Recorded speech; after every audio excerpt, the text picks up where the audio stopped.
Much love, meditator. Welcome to Be More Love. My name is Brooke, and I inspire people to meditate. I'm here to help you understand meditation so that you can find the best ways to make it work for you and so that you can fit it into your life, because nothing has helped me in my life more than meditating, for real. So I just want you to meditate. But keep in mind, I'm not a mental health professional. I'm a meditation teacher and enthusiast. And meditation is a vast topic. So today, I'm just going to be talking about responding versus reacting. How it pertains to meditation, how you can cultivate and build this skill by meditating, why it's good and super duper beneficial to respond rather than react in your life, and all that good stuff. But let me just say that just like meditating, subscribing is free. So let's spread the love of meditation across the internet worlds by doing that. So, when you're meditating, specifically using the meditation technique of observing everything within your frame, observing your thoughts, your emotions, your bodily sensations, over time, and the more that you do it, you will start to notice patterns within you. What kind of thoughts come to your mind, and what those particular thoughts make you feel. For example, you're doing a breath focus, or in other terms, an Anapana style meditation. You're observing your breath over and over. And all of a sudden, a thought pops up from the past, because that's where most of our thoughts are derived from, either the past or the future. And it is, let's just say, like a not good one, like a not good thought, perhaps a rather triggering thought of some kind of situation that has happened or is happening to you that is not cool. And it upsets you. And you notice that it upsets you. So you could either keep getting wrapped up in this unpleasant thought, the unpleasant feelings that come along with it, or the point during your meditation is to just keep observing, keep accepting it exactly as it is, and just keep it going for the rest of the allotted time that you are meditating. And the more that you do this, the more that your mind and body will learn to stay regulated, no matter the circumstance. So, things that used to really upset you, really bother you, really anger you, make you spiral, throw you into a depression or just a fit of rage, the more you meditate and watch these things about yourself and return back to your breath, regulate your breath over and over again, and see that this is just a pattern that your mind and body has adapted to for whatever reason. You don't always have to critically dissect the why. It's more so the how. How can I keep observing my breath? How can I keep staying in this present moment? Because the thought that's come up isn't actually happening to me now. It's just a cycle that keeps repeating because it's never been fully seen and observed by you. And now that it is being fully seen and observed by you, instead of spiraling forward and creating more and more tension around that thought, feeling, pattern, situation, just by being aware of it, watching it, observing it, calming yourself down with regular respiration and breathing, you start to undo this pattern of pain, misery, and suffering that comes with whatever cycle is happening within you.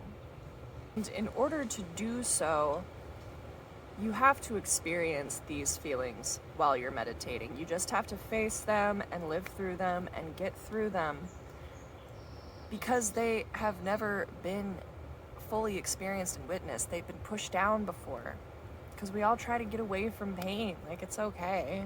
You know what I mean? No one wants to experience it, but so much is gained from experiencing it. And it's much better to experience it in your meditation than to project it in your daily life onto others from yourself. It only does no good for both parties. So the more that you do this, the more that your body adapts to this kind of thing. So that in your regular daily life, when something upsetting happens, before, your usual bodily reaction would be to instantly get upset, maybe snap, say something sharp in response, do something drastic in response. Now you're better able to just go with it. So a small example would be something I noticed with myself when this started taking place within me is anytime that I spilled something or dropped something, like filling up a whole jug of water and it just splatters all over the floor, or making myself a plate of food and accidentally dropping it. Before, I would freak, right? I'd be like, oh my, how could I do this? Everything is ruined. And you just get so upset, filled with anxiety and stress. Rather, once you start meditating and learning how to stop these patterns and knots and ties of anger and anguish and reaction, you're able to just kind of like giggle at it, laugh at it. Oops, yeah, the food is spilled. What are we gonna do now? Are we gonna stomp on it? Are we gonna just pick it up and chuck it? I mean, I guess that would be hilarious, but would that really solve the problem faster? No.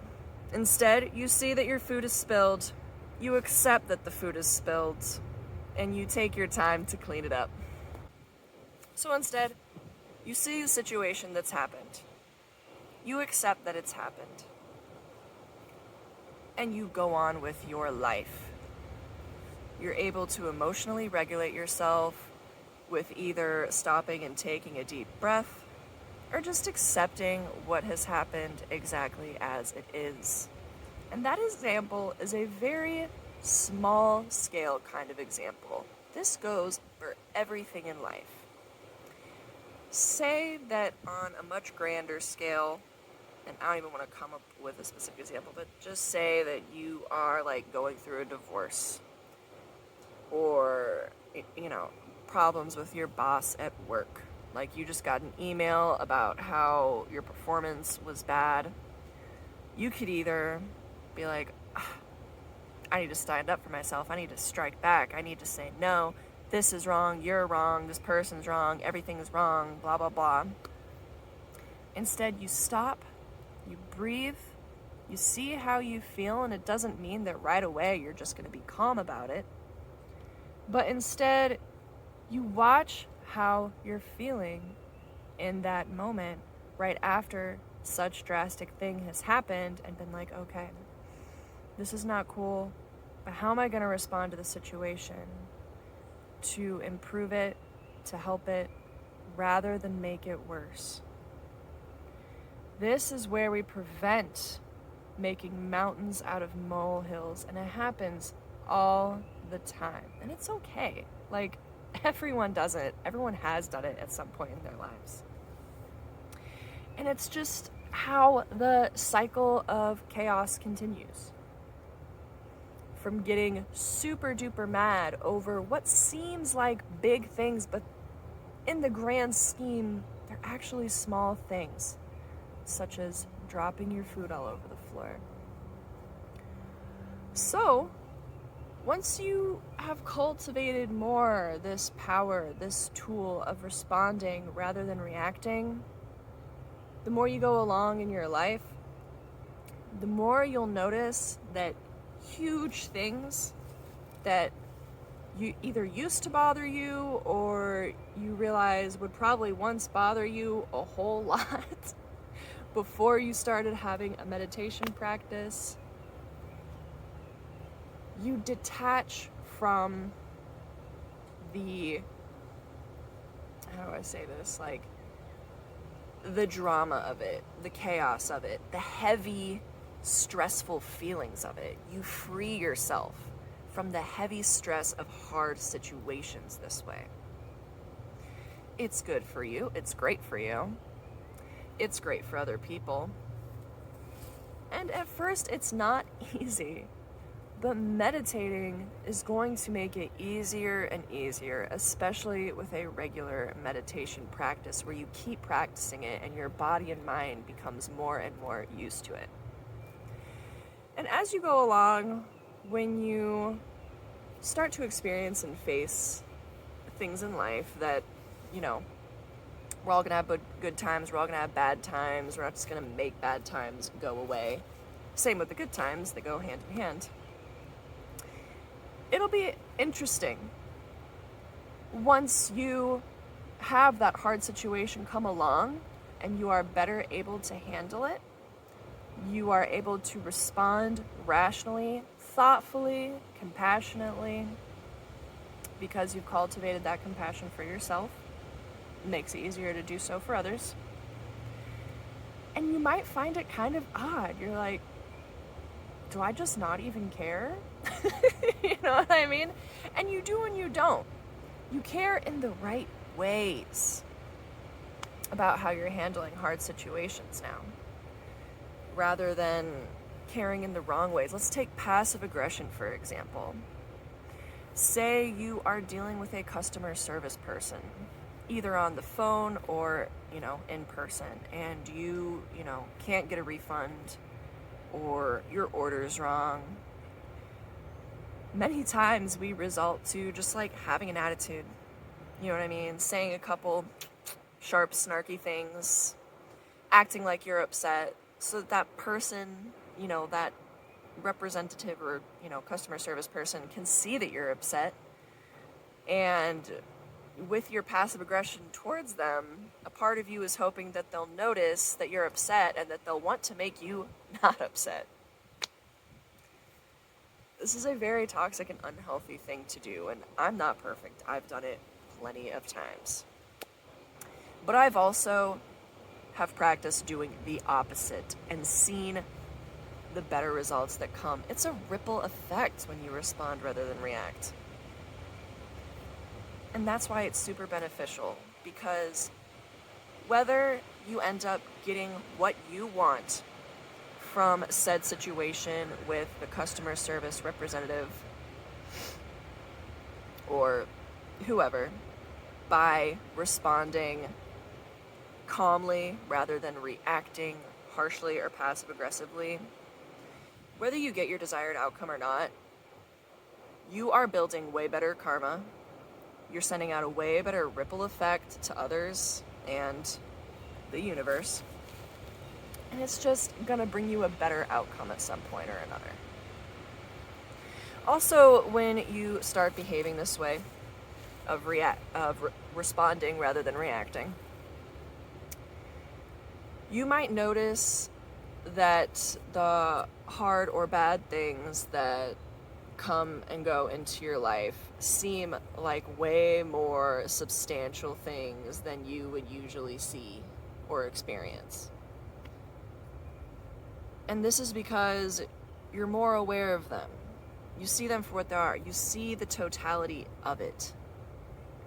But now you're able to better detach from negative emotions that could go along with it. And that's just something to be prepared for, to be aware of. Some may think, I must be bringing harder things into my life if I am now acting and responding in this way, but that's not the case. It's just that you're more aware now, and you can see things better, and you can understand them better. And again, this is a hard thing to do at first. But again, with more and more meditation practice, the better you will get at it, the better it'll serve you, and the better you'll be able to serve others. So thank you so much for making it all the way through. I truly hope this helped. If you enjoyed this, please leave a like. If you have any questions pertaining to meditation or your meditation journey, you can contact me with the info in the description. But otherwise, I hope you have a beautiful day, and I want you to remember that no one can experience your life but you. So let's close our eyes and focus on our breath.